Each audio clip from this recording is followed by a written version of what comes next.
They're more likely to suffer from perfectionism, setting unrealistically high standards for themselves, especially in appearance and achievement.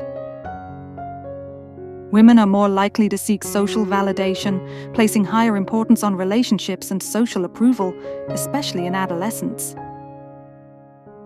They are better at imagining emotional scenarios, making them more empathetic storytellers and listeners.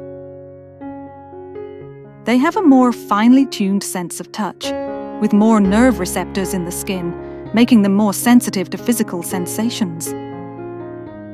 Women are more cooperative under pressure, often working together in crisis rather than competing for dominance. They are more vulnerable to seasonal mood changes, with higher rates of seasonal affective disorder compared to men. Women's brains stay more active during rest, with more default mode network activity, meaning they often keep processing emotional or relational thoughts, even when doing nothing.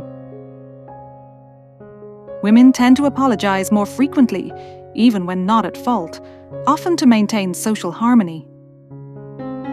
They are more likely to use indirect communication styles, such as hinting or softening requests, to preserve relationships and avoid conflict.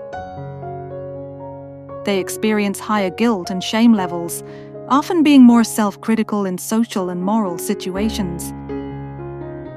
Women are more sensitive to tone of voice, often picking up emotional nuances just from how something is said, not just the words. They're more likely to blame themselves when things go wrong, showing a tendency toward internal attribution of failures.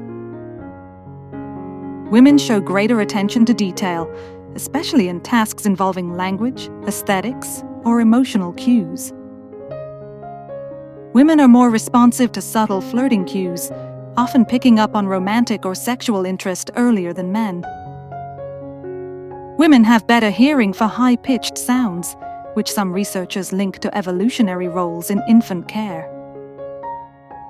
Their brains respond more intensely to social rejection, which can explain why social conflict often feels more painful to them. Women use both hemispheres of the brain in emotional processing, blending logic and feeling more fluidly than men on average. They tend to be more cautious risk-takers, often weighing emotional and relational consequences more heavily before making bold moves. They have stronger immune responses, which can help them fight infections better, but also makes them more prone to autoimmune diseases. They experience stronger emotional contagion, meaning they can catch the moods of others more easily, both positive and negative.